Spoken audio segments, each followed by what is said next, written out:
जी लोग सर, आज मैं इस सदन में ये मांग रखता हूं कि जैसे इंडियन वोटर के पास राइट टू इलेक्ट है, वैसे ही राइट टू रिकॉल भी होना चाहिए। अगर देश का मतदाता अपने नेताओं को हायर कर सकता है तो वो नेताओं को फायर करने की शक्ति भी उसे मिलनी चाहिए।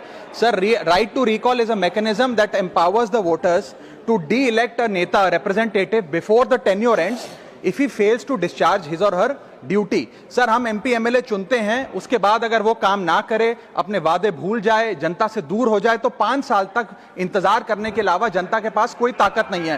कोई इंटरिम प्रोविजन नहीं, कोई अकाउंटेबिलिटी नहीं, कोई परफॉर्मेंस रिव्यू नहीं, कोई करेक्टिव ऑप्शन नहीं। चुनाव से पहले नेता जनता के पीछे और चुनाव के बाद जनता नेता के पीछे। और सर, 5 साल is too long a period in this day and age. अगर एक गलत फैसला गलत नेता को चुनने का लिया तो लाखों लोगों का भविष्य अंधकार में जाता है और पूरा क्षेत्र पीछे जाता है। Sir, we can trust our voters to elect.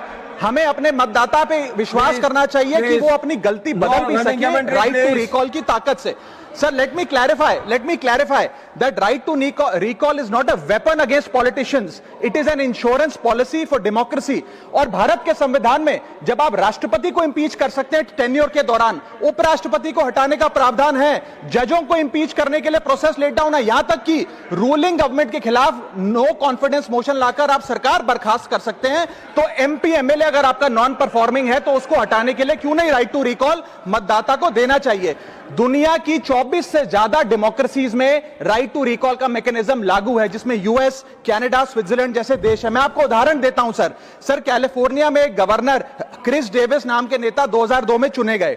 उनके कार्यकाल में मैसिव पावर कट हुए, एनर्जी क्राइसिस हुआ, बजट की मिसमैनेजमेंट और गन शूटिंग की वारदातें हुई। उसके चलते 1.3 मिलियन कंस्टिट्यूएंट्स ने एक पिटीशन साइन करके दी कि इन्हें रिकॉल किया जाए। वहां के चुनाव आयोग ने रिकॉल वोट कराया 7 अक्टूबर 2003 को, और 55% मतदाताओं ने वोट किया कि इस नेता को बर्खास्त किया जाए। ग्रे डेविस को हटाया गया और आर्नल्ड श्वार्ज़नेगर को वहां पे गवर्नर बनाया गया। सर, मैं बता दूं कि हिंदुस्तान में भी इसका प्रेसिडेंट है। कर्नाटक, मध्य प्रदेश, महाराष्ट्र और राजस्थान में रिकॉल मैकेनिज्म ग्राम पंचायत के स्तर पे लागू है और ग्राम सभा के लोग मतदाता वोट करके उन्हें वापस बुला सकते हैं। सर, लेकिन इसका मिसयूज ना हो, इसलिए हमें सेफगार्ड्स भी बनाने पड़ेंगे। एक थ्रेशोल्ड रखना चाहिए कि 35 से 40% मतदाता अगर साइन कर दे तभी राइट टू रिकॉल वोट करवाया जाए।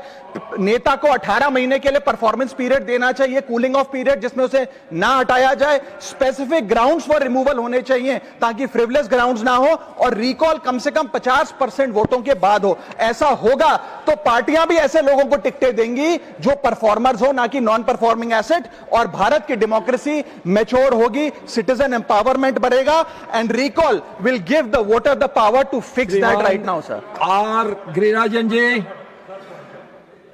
what point of order?